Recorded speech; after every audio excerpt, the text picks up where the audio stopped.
Un par de asesinos en serie andaban sueltos por el medio oeste, atacando a adultos y niños por igual.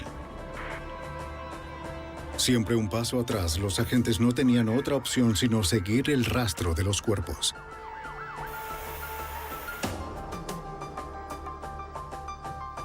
A medida que la ola de crímenes se salía de control, la presión aumentaba para detener a estos asesinos. Los archivos del FBI.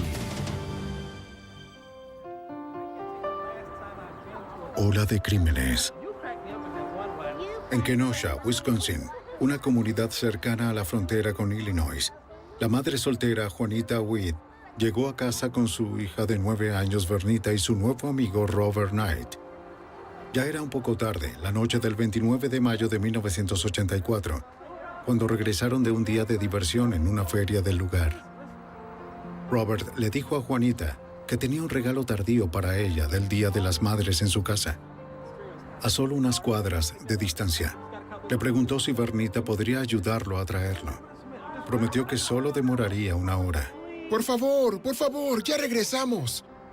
Renuente al principio, Juanita se rindió a las súplicas entusiastas de su hija. Excelente. Adiós, Muy bien. bebé. Te amo. Cuídala mucho. Lo haré.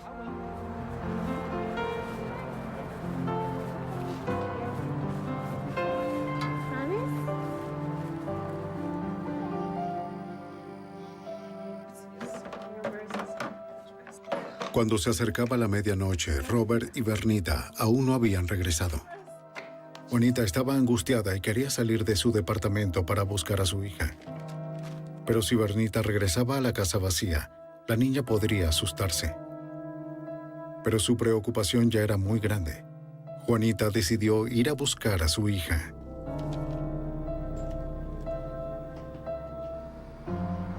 Se dirigió a la dirección que Robert le había dado. Cuando llegó, su pánico se convirtió en horror. El edificio donde Robert Knight le había dicho que estaba su casa estaba abandonado.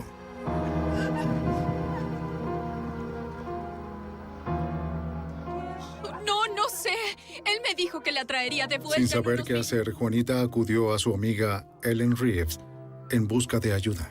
Y aún no han regresado. Preocupada por la seguridad de la hija de su amiga, Ellen insistió en que era hora de contactar a la policía.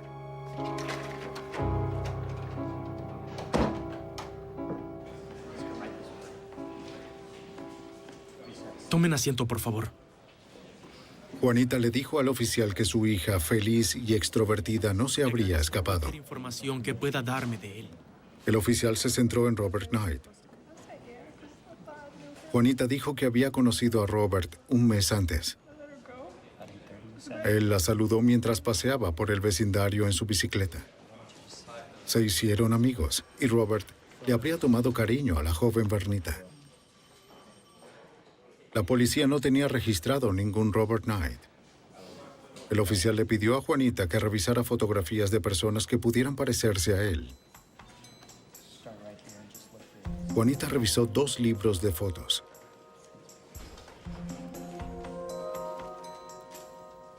Finalmente, señaló la foto de un hombre que aseguraba era Robert Knight. Los oficiales determinaron que la persona que Juanita había identificado como Robert Knight realmente se llamaba Alton Coleman. Los investigadores llamaron al FBI.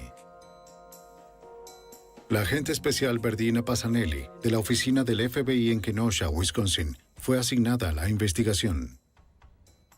El FBI siempre se involucra cuando desaparecen niños pequeños bajo circunstancias inusuales, y era claro que este era uno de esos casos.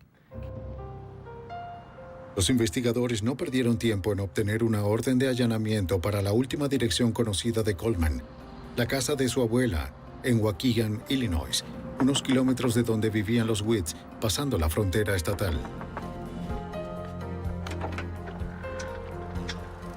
Una mujer joven abrió la puerta. Cuando los detectives le preguntaron, ella se identificó como Deborah Brown, la novia de Coleman.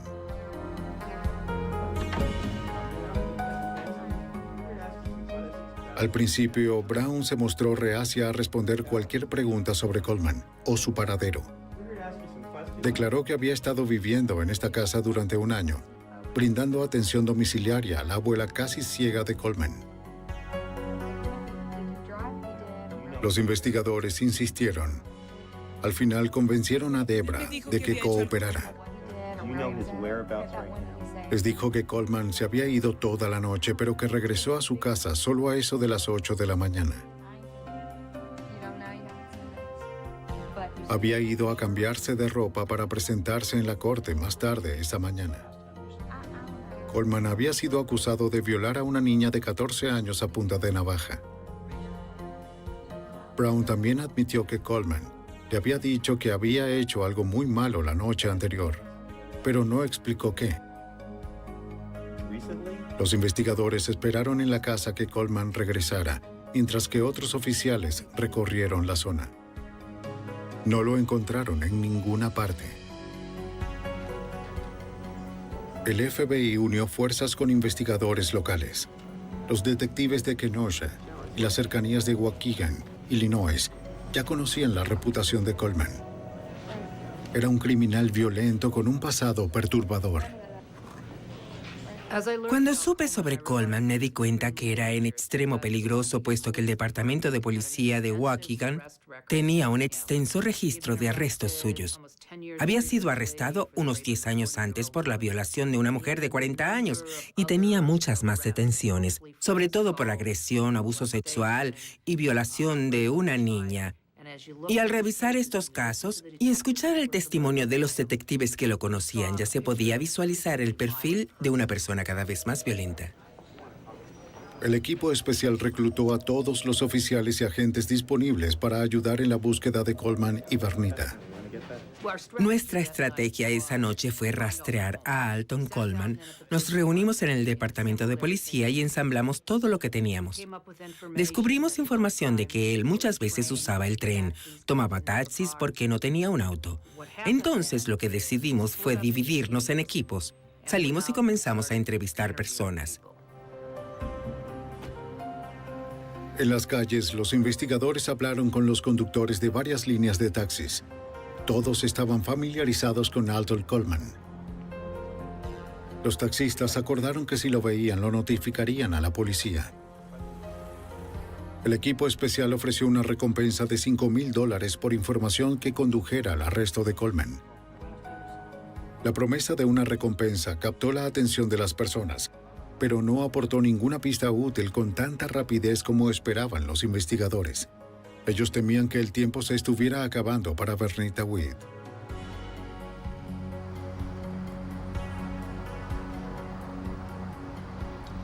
El 31 de mayo, a 2 días de la investigación, un taxista de Waukegan que conocía a Coleman del vecindario llamó para informar que estaba recogiendo a Coleman.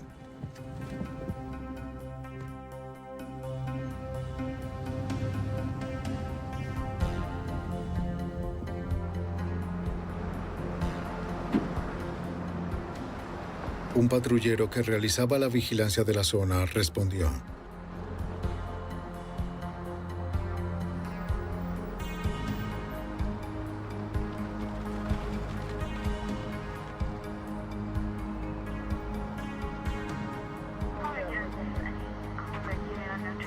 Coleman fue dejado en la casa de su hermana Terry.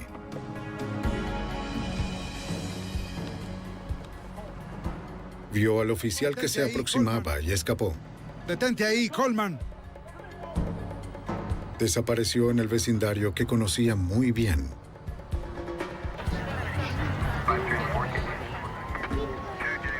La investigación solo tenía 2 días y al sospechoso ya lo tenían al alcance.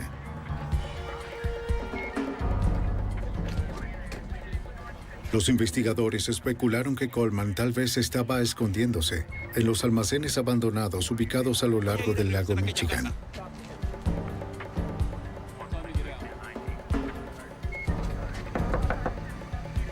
Policía de Waukegan, señora, por favor, abra la puerta. Con la esperanza de que Coleman respondiera a la voz de su hermana, los detectives la incorporaron al grupo. Aun cuando Coleman era su misma sangre, también era madre de una niña pequeña. Los agentes la convencieron de ayudarlos. Hablando con su hermano a través de un megáfono, ella le suplicó que se entregara. Alton, es necesario que salgas de donde estés y te entregues. Mientras tanto, los oficiales y agentes se dispersaron, registrando el área. Pero incluso en una zona tan controlada, encontrar a Coleman no sería fácil. El teniente Mark Hansen, del Departamento de Policía de Waukegan, fue un investigador principal del equipo especial. Esta área tiene muchos edificios abandonados, muchos conjuntos residenciales abandonados. Había muchos matorrales. Era de noche. Allí era muy fácil escapar y luego desaparecer. Esto sucedió en 1984. Para entonces no contábamos con helicópteros con luces de búsqueda, no teníamos infrarrojos y tampoco teníamos los recursos para rodear un área de ese tamaño por completo. La búsqueda continuó durante toda la noche. Pero después de 8 horas parecía que su sospechoso y su mejor oportunidad de encontrar a Vernita, de 9 años, se les había escapado de las manos. Desesperados por encontrar pistas, los investigadores saturaron los medios locales con detalles sobre el secuestro. La televisión y los periódicos publicaron fotografías de Vernita Witt, solicitando a cualquier persona que tuviera información que contactara al equipo especial. La noticia se extendió con mucha rapidez. Los investigadores se vieron inundados de avistamientos de Coleman por parte del público. La mayoría eran callejones sin salida. Pero un taxista que vio la foto de Vernita en las noticias se puso en contacto con el equipo especial. Recordaba haber recogido a Coleman y a la niña la noche de su desaparición. Él había asumido que eran padre e hija. El taxista los dejó antes de la medianoche cerca de un depósito de chatarra en la sección industrial de Waukegan. Sí, esa noche en particular. ¿A dónde los llevó? Los investigadores visitaron al gerente nocturno Buenas del noches, depósito señor. ¿Cómo de está? chatarra. Hola. Soy el detective Hanson de la policía de Waukegan. Aquí está mi tarjeta. Les dijo que de hecho había visto a un hombre con una niña en la noche en cuestión. Sí, estaba con una niña pequeña caminando quizás por allá. Recordó que cerca de la medianoche los dos habían caminado tomados de la mano por la puerta lateral. En realidad no pudo ver el rostro del hombre, pero sí notó que él tenía una manera inusual de caminar. Una característica que los conocidos de Coleman habían descrito. El gerente nocturno identificó a la niña como Vernita Witt. Este hecho fue suficiente para permitir que el FBI emitiera una orden federal para Alton Coleman. Él se había llevado a Vernita atravesando fronteras estatales. También fue la última vez que alguien vio con vida a Vernita Witt. El equipo especial respondió con otra búsqueda masiva. Teníamos unos 150 agentes y detectives del FBI, tanto de Kenosha 7A como de Waukegan. Hicimos una búsqueda metódica en donde Coleman se le vio por última vez con Vernita. Esto incluyó el uso de perros que buscaron en el depósito de chatarra, búsqueda casa por casa y en los edificios abandonados en toda el área del centro de la ciudad, y no encontramos nada. Los investigadores sabían que estaba viva cerca de las 12 de la noche en la que desapareció. También sabían que Coleman estaba solo a la mañana siguiente a las 8 de la mañana, mientras se preparaba para su Bien, aparición en la entonces corte. ustedes tienen... La pregunta era, ¿qué le pasó a Vernita De la durante serie ese de- lapso de 8 horas? El agente especial del FBI, Jeff Shower, estaba en el equipo especial. Se esforzó para tratar de encajar las piezas. ¿Qué tan lejos pudo viajar con esta niña? Ella tal vez ni siquiera estuviera en Waukegan. Podría estar en otra ciudad, pero sabíamos que cuanto más esperáramos, todo podía tornarse mucho más sombrío. Coleman y Vernita parecían haberse esfumado. La noche del 19 de junio, 3 semanas después de la desaparición de Vernita, los investigadores recibieron una llamada de un hombre en Waukegan, que estaba en un edificio abandonado buscando chatarra para vender. En el segundo piso de los apartamentos derruidos hizo un descubrimiento espantoso. El cuerpo de una niña yacía en el piso del baño.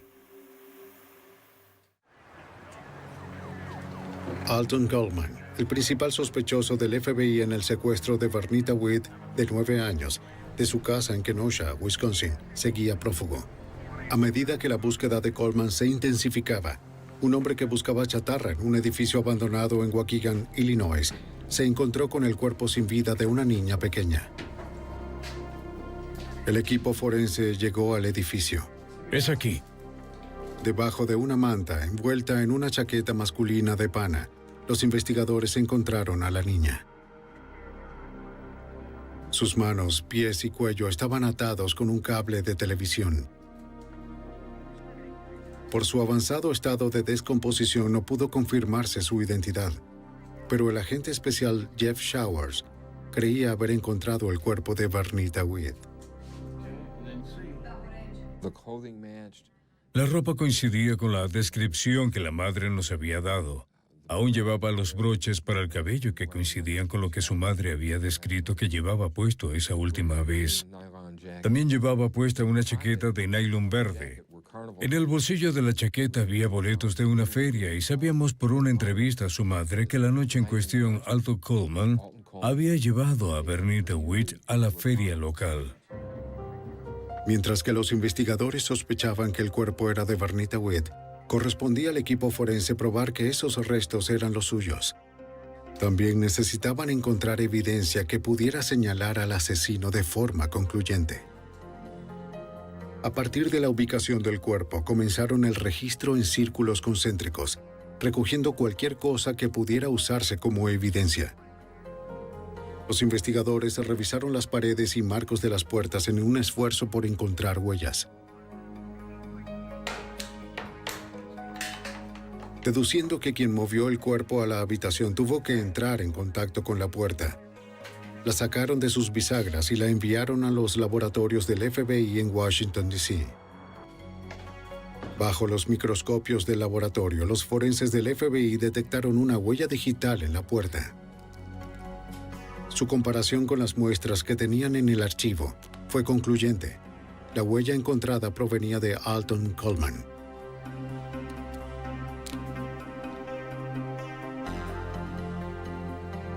Los forenses también compararon las huellas tomadas de las manos de la niña con las extraídas de los libros escolares de Vernita Witt, que habían sido traídos desde su casa.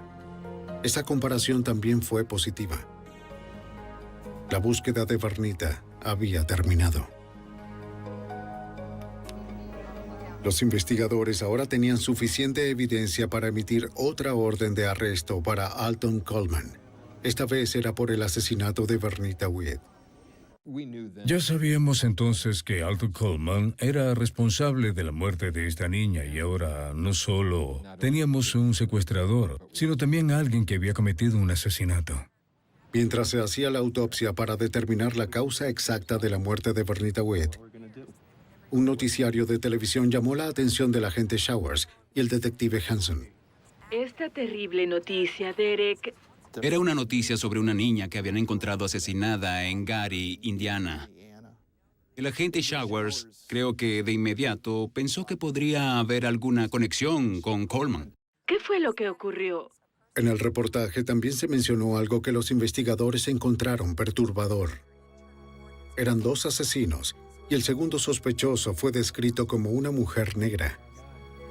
Los investigadores de inmediato sospecharon de la novia de Coleman, Deborah Brown, que no había sido vista en semanas. ¿Podemos ver el mapa? Si los investigadores tenían razón, Alton Coleman y Deborah Brown habían recorrido 145 kilómetros desde el vecindario de su ciudad. Se estaban desplazando y estaban dejando cadáveres en su camino. Forma de transporte, y entonces así...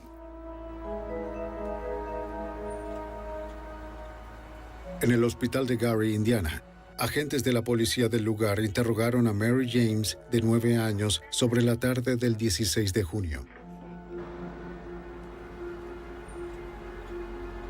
Mary les dijo a los oficiales que ella y Janice Clay, de 7 años, estaban caminando hacia una tienda cuando un hombre y una mujer que conducían unas bicicletas se acercaron a ellas. Bien. Hola, escuchen, nosotros... La pareja se presentó. Les dijeron a las niñas que tenían algunos vestidos que podrían gustarles. También tenemos zapatos y adornos. ¿Les gustaría verlos? ¿Sí? Muy bien. Para recoger la ropa, Mary y Janice siguieron a la pareja hasta el bosque. ¿Y tú qué edad tienes? Mejórate. Está bien. Vamos a atraparlos, Mary. Sí. Mary estaba a punto de morir, pero logró arrastrarse hasta la calle. Quisiera mostrarte estas fotografías.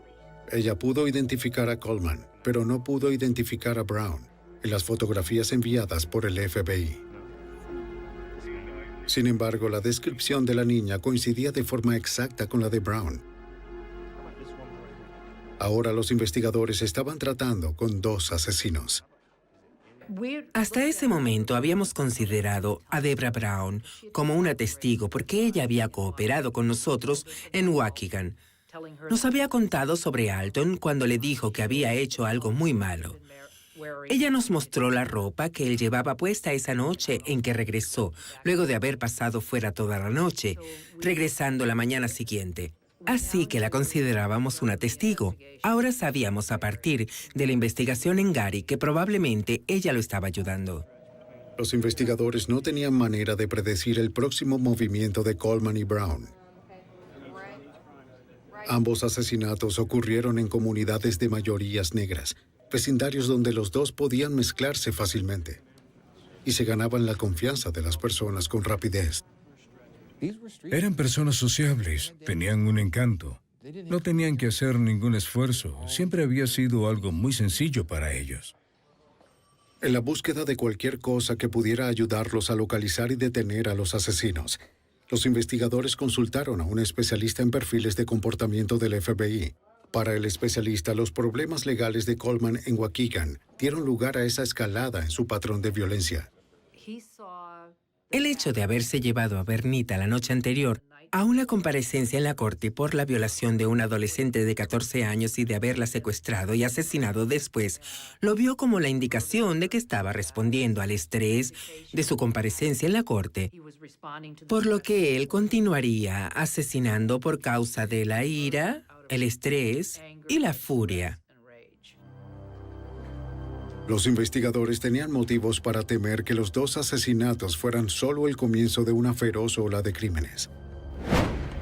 Para capturar al asesino en serie, el experto en perfiles sugirió una campaña nacional masiva de medios dirigida a las comunidades negras. Así que comenzamos una campaña publicitaria mostrando su fotografía, enviando fotos de Brown a los medios, emitiendo comunicados de prensa, haciendo todo lo que podíamos para exponer su rostro en primera plana. Nuestra esperanza era que alguien lo viera y lo entregara. ¿Qué pasa contigo, niño? Pero el equipo especial siempre estaba un paso atrás. El 8 de julio, los agentes recibieron información de los detectives de Ohio sobre una anciana de nombre Rose Wiggins, denunciando la desaparición de su hija. Rose explicó que más temprano ese día había ido a ver cómo estaba su hija y encontró la puerta cerrada con llave. Su joven nieto, James, estaba demasiado asustado para abrir la puerta. El detective lo convenció de que estaban allí para ayudarlo. Ahora no tenía nada que temer. Muy bien, ¿cómo estás? Venimos a hacerles unas preguntas. Muy bien. De inmediato, los oficiales comenzaron a revisar la casa de la madre desaparecida del niño. Mientras lo hacían, encontraron a Johnny, de 3 años, tan asustado como su hermano mayor. Hola, ¿cuál es tu nombre? Mientras tanto, James le contó al detective sobre el hombre y la mujer que habían estado en su casa. Sí, ellos estaban en la casa. Mira estas fotografías. El detective le mostró al niño las fotos de los sospechosos, Coleman y Brown. James los identificó a ambos como la pareja que estuvo allí la noche anterior. ¿Estás seguro? Muy bien. Gracias. En su búsqueda de la madre del niño, la policía encontró rastros de sangre en toda la cocina.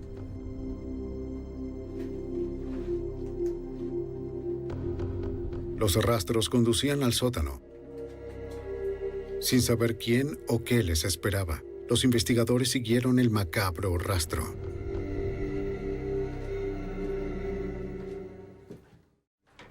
En Ohio, al atender una denuncia de personas desaparecidas, la policía hizo un descubrimiento alarmante. El hijo pequeño de la madre desaparecida había identificado a los fugitivos Coleman y Brown como los que habían estado en su casa. Las paredes estaban manchadas de sangre. Procedieron con cautela sin saber si los sospechosos aún estarían acechando en el sótano sombrío.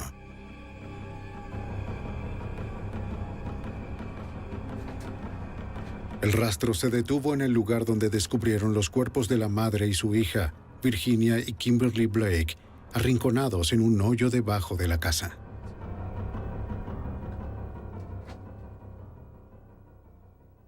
Coleman y Brown no sabíamos dónde estaban y la violencia ligada a estos asesinatos y a las escenas del crimen se intensificaron. Los oficiales continuaron su búsqueda en la creencia de que sus sospechosos aún podrían estar en algún lugar de la casa. Pero parecían haber escapado, aunque dejando evidencias inequívocas, como mechones de cabello rizado. Tranquilo. James le contó a los investigadores que su madre Virginia había conocido a Coleman y a Brown más temprano ese día.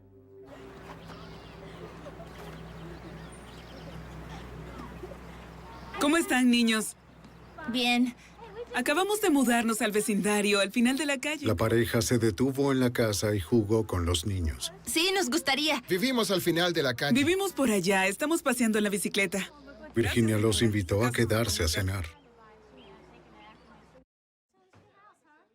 Gracias. Era como cualquier otra tarde de verano en el vecindario. Virginia cocinaba mientras los niños jugaban y charlaban con sus nuevos amigos. James, de 8 años, vio cómo Coleman tomaba un cuchillo del mesón y lo guardaba en el bolsillo trasero. La cena está lista. ¡Qué bueno! A comer.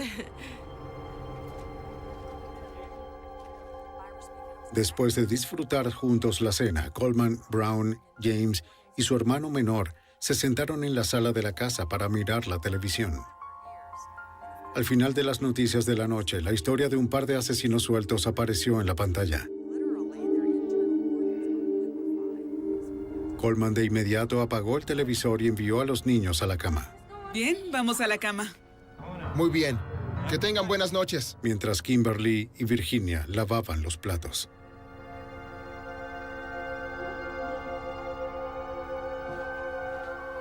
Consciente de la creciente atención de los medios, Coleman se dio cuenta de que él y Deborah necesitaban cambiar su aspecto. Encontró unas tijeras y se cortó el cabello.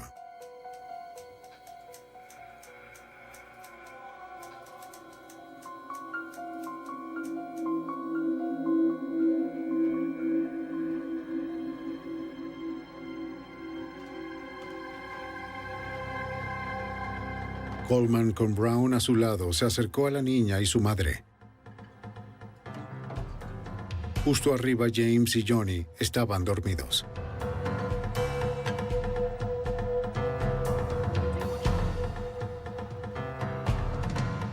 ¿Qué están haciendo? ¿Qué están haciendo? ¿Qué hacen? Arrastraron a la mujer asesinada y a su hija escaleras abajo y las pusieron en un hoyo. La presión iba en aumento. Se estaba volviendo cada vez más estresante porque aquí estábamos, por 4ª vez, ya acercándonos a ellos solo para descubrir más cuerpos. La táctica de Coleman y Brown estaba pensada para atrapar a las víctimas con la guardia baja. Trata de recordar. Cuando alguien llega a tu casa en bicicleta, piensas que es un vecino. Si están caminando, puede ser un poco sospechoso, pero si van en bicicleta, son del vecindario. De inmediato bajas la guardia. Las noticias de la madre y la hija asesinadas horrorizaron a la comunidad. La naturaleza salvaje de los asesinatos hizo que el FBI agregara una 11ª posición en su lista de los 10 fugitivos más buscados. Eso ocurría rara vez. La posición número 11 estaba reservada a asesinos particularmente perversos, una descripción muy adecuada para Coleman y Brown. La magnitud de la importancia de esto es tal que hay 10 que son peligrosos, pero solo uno es tan peligroso que sin haber espacio para uno más, hacemos una excepción para que sea el número 11. Con toda la atención de los medios de comunicación nacionales sobre la pareja, sería difícil para ellos permanecer en el anonimato. Para resolver casos de fugitivos o encontrar personas, no hay nada mejor que la publicidad. Porque todo lo que se necesita es la llamada telefónica de una persona que dice, vi la fotografía y sé que es esta persona. Las llamadas telefónicas se recibían con más frecuencia y rapidez que nunca. Cualquier delito que coincidiera con la táctica de los sospechosos se dirigía hacia el cuartel del equipo especial. Con suerte podrían lograr adelantarse un paso a los fugitivos. Los investigadores estaban seguros de que Coleman y Brown se cansarían de una vida fugitiva y regresarían a un territorio familiar. Los agentes contactaron a todos los que estaban asociados a ellos en Waukegan. Nos pondríamos en contacto con ellos y les haríamos saber que aún los buscábamos. Iríamos y les diríamos que Alton y Debra estaban implicados en otro caso de asesinato con la esperanza de que eso los pusiera un poco más de nuestro lado. El 13 de julio, los investigadores locales respondieron a una llamada angustiante de emergencia desde un suburbio de Cincinnati, Ohio. Michelle Stone informó a los oficiales lo que sucedió ese día. Sí, los dos eran jóvenes y uno...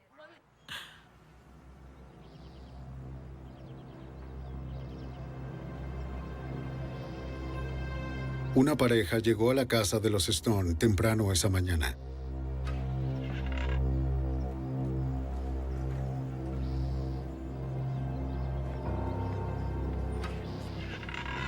Le dijeron al padre de Michelle, Jack Stone, que estaban interesados en comprar su remolque que estaba a la venta estacionado en la entrada.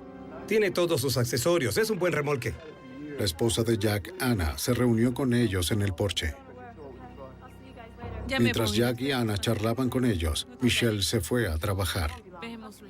¿Vendrás a cenar? Sí, claro. Está bien. Adiós. Cuídate, hija. Hasta luego. Adiós. Eso es todo lo que recuerdo. En realidad nunca los vi. Cuando llegó a casa más tarde ese día, Michelle notó que las bicicletas en las que la pareja había llegado aún estaban en el jardín. Y que el auto de su padre no estaba.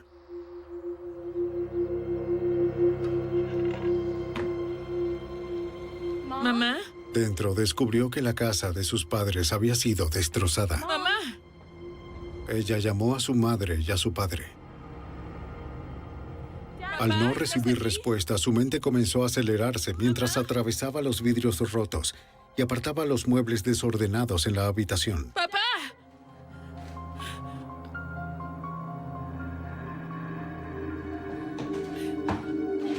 ¡Mamá! ¡Papá! Cuando llamó al 911, Michelle pudo escuchar una voz débil que la llamaba desde otra habitación. ¿Papá? Al lado de la puerta del sótano, notó la huella ensangrentada de una mano. ¡Papá! ¿Papá, estás ahí? ¡Ayúdame! Ella bajó hacia el sótano en penumbras, sin saber qué o quién podría encontrar. ¡Mamá! Acostados, uno junto al otro, inmóviles en el piso, descubrió a sus padres. ¡Papá! Su padre Jack apenas estaba vivo. Cuando tomó el pulso de su madre, levantó la sábana. Su madre, Anna, estaba muerta. Michelle se quedó junto a su padre hasta que llegara la ayuda. ¡Papá! Mi mamá tenía puesta una sábana sobre su cuerpo. Sus padres habían sido atacados y atados. La descripción que hizo Michelle de la pareja que se había detenido en la casa de sus padres ese mismo día coincidía con los fugitivos Coleman y Brown. Un equipo forense comenzó a trabajar en la recolección de pruebas. Entre los artículos había un par de zapatos de plástico junto a Anna Stone. Un avistamiento reciente de los sospechosos incluía una descripción de Brown usando estos mismos zapatos.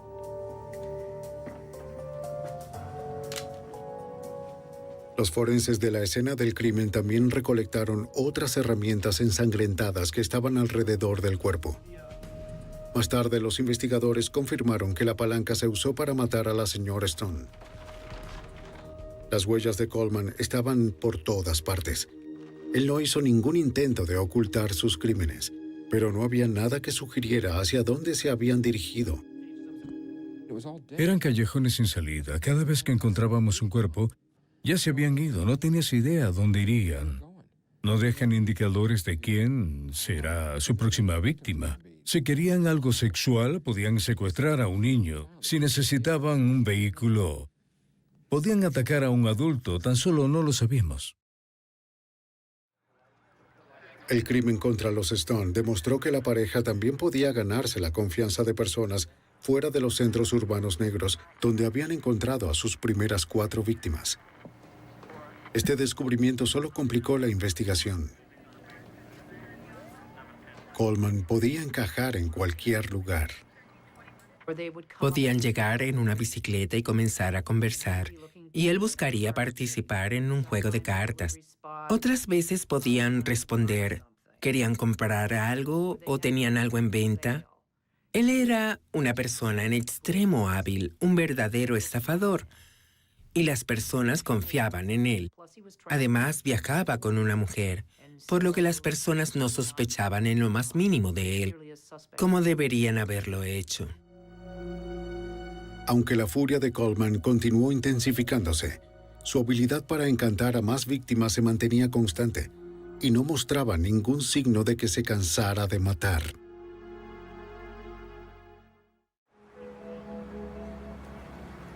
Había transcurrido 1 mes y medio desde que Alton Coleman y Deborah Brown se embarcaban en una matanza que había dejado 5 víctimas muertas.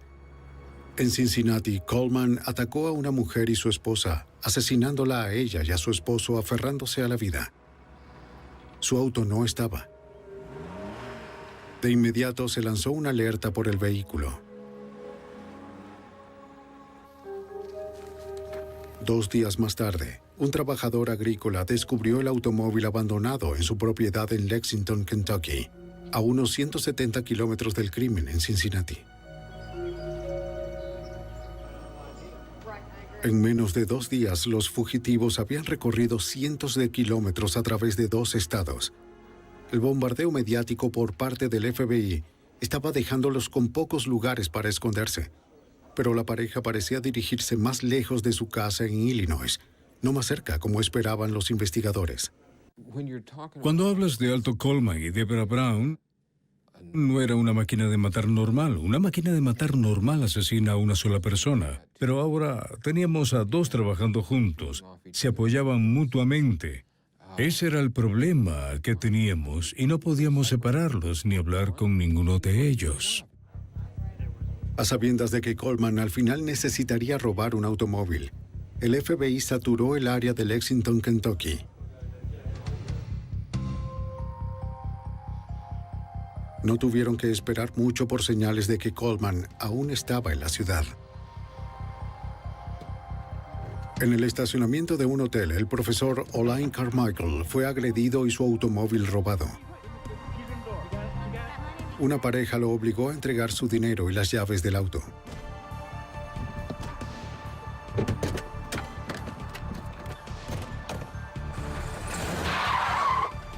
Dejando al profesor herido, pero aún con vida, se alejaron a toda velocidad. Después de recibir atención médica, la policía le pidió a Carmichael que observara imágenes policiales que incluían a los fugitivos más buscados del FBI. Sin vacilar, señaló a Coleman y a Brown. El FBI estaba ahora a solo unas pocas horas detrás de los fugitivos. Se emitió una solicitud de búsqueda para el auto de Carmichael.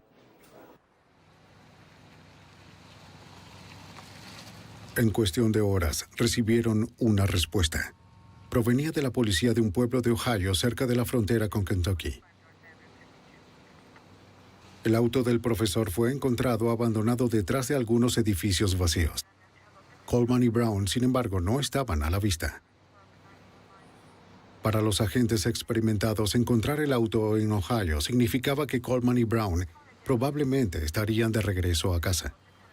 Nuestro instinto nos decía que él iba a volver a casa. Puede que no regresara a Waukegan, pero quizás iría a un lugar en el que se sintiera cómodo. Él nunca había estado en Gary, Indiana. Nunca estuvo en Detroit. Tampoco en Toledo. Él nunca había estado en Cincinnati, Dayton, Ohio, Lexington o Kentucky. En algún momento, él se iba a cansar y querría volver a lo conocido. O en algún lugar donde se sintiera cómodo. De inmediato, el FBI preparó una red para atraparlo. Agentes y agentes policiales de varios estados unieron fuerzas para rastrear a Coleman y a Brown, mientras se dirigían a su casa en Illinois. Los informes de vehículos robados o de asaltos recibían atención inmediata. Adelante. ¿Cómo está, señora? Soy el oficial de patrulla. Un oficial en Dayton, Ohio, respondió a un reporte que involucraba un asalto y un automóvil robado. Fue una jovencita. Venga conmigo, permita que el médico lo atienda. La llamada provino de una pareja de ancianos, el reverendo y la señora Gay. El reverendo Gay había sido golpeado salvajemente. Venga, por favor, para que puedan revisarlo. La señora Gay le dijo al oficial que una pareja joven que habían conocido semanas antes irrumpió en su casa. Después de golpearlos, los atacantes exigieron las llaves de su camioneta.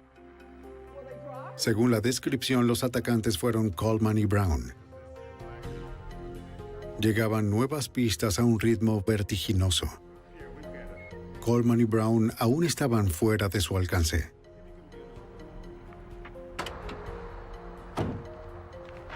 Pero el FBI estaba empezando a cerrar la brecha.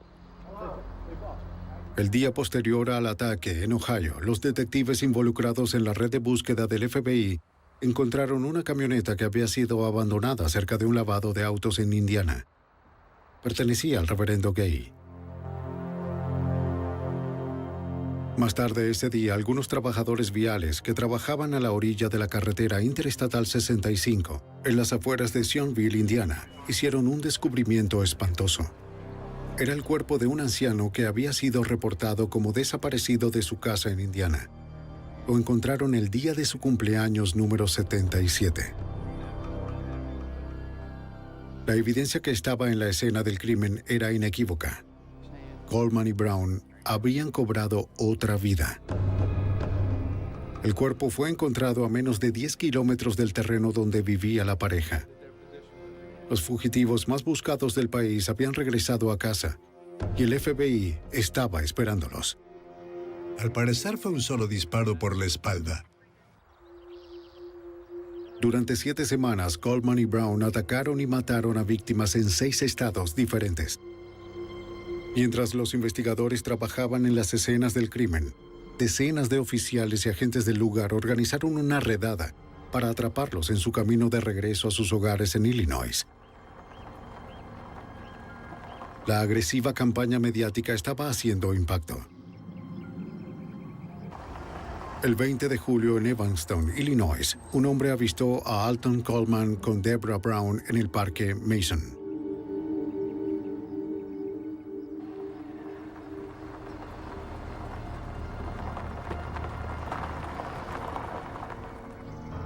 Mientras la esperó con el automóvil en marcha, su amiga llamó a la policía.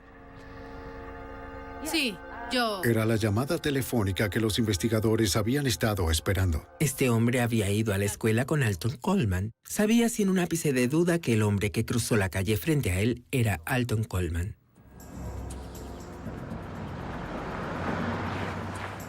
La policía de Evanston respondió.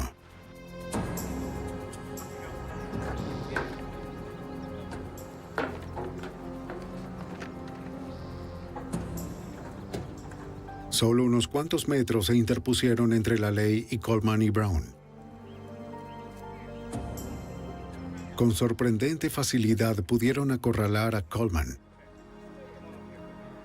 Él insistió en que tenían al hombre equivocado. Un segundo par de oficiales rodeó a Brown. Cuando se le preguntó, ella dio un par de nombres diferentes para ella y Coleman. ¿Cuál es su nombre? Trina Williams. Después de encontrar un cuchillo y una identificación falsa, los agentes llevaron a Alton Coleman a la estación de policía. Las otras unidades, cuando atrapen a la mujer, puede tener un arma en su bolsa. Asegúrense de revisarla muy bien y con cuidado. Al revisar el bolso de Brown, se descubrió una pistola calibre .38. 523-607, encuéntrenlos. El arma aquí. era todo lo que necesitaban para esposarla y arrestarla. ¿Es todo? No tengo armas. ¿No? No estoy armada. Dos de los criminales más buscados por el FBI fueron arrestados sin incidentes. Después de casi 2 meses, la violenta locura había terminado. Coleman siguió insistiendo en que no había estado en ninguno de los lugares donde ocurrieron los asesinatos, pero la evidencia forense recopilada durante las últimas 7 semanas demostró lo contrario. Alton Coleman fue acusado por el delito federal de secuestro de Vernita Witt, seguido de cargos de homicidio en otros 3 estados. Deborah Brown también fue acusada por su papel en los asesinatos.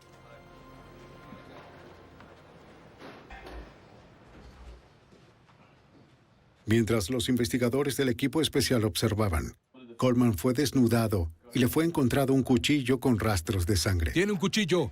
Lo tengo. Estaría relacionado con otro asesinato más, el de la niña de 15 años de Ohio, Alice Myers. El fiscal del estado de Illinois, Matthew Chancey, recibió la tarea de enjuiciar a Alton Coleman. En su mente, el motivo era simple. Con Vernita Witt, él cruzó un umbral y una vez lo cruzó, fue muy fácil para él. Y yo creo que lo disfrutó. Y ya no era por lo fácil, era algo que ya le gustaba hacer. Así que buscó cada oportunidad que pudo para repetir eso. Juntos, Coleman y Brown habían arrancado 7 vidas. 3 estados buscaron quitarles las suyas. Brown fue juzgada por separado. Ella fue sentenciada a cadena perpetua. Hasta el final siempre apoyó a Coleman. En la audiencia de sentencia de Coleman por ese asesinato, ella testificó en su nombre que ella había cometido el asesinato y no él en un intento obvio de salvarlo. No funcionó. El horror ocasionado por Coleman y Brown había cubierto más de 2,000 kilómetros en 6 estados. Para la agente especial Verdina Passanelli, la intensidad de la búsqueda del FBI evitó más asesinatos innecesarios. Debido a la investigación masiva que ejecutamos y a la publicidad que hicimos, él fue capturado a las 7 semanas, luego de que todo comenzó. Si no hubiéramos hecho eso, si no hubiésemos entendido esto de inmediato, quién sabe por cuánto tiempo habría seguido asesinando personas.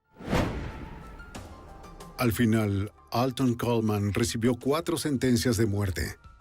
Fue enviado a una prisión de Ohio, donde fue ejecutado el 26 de abril de 2002.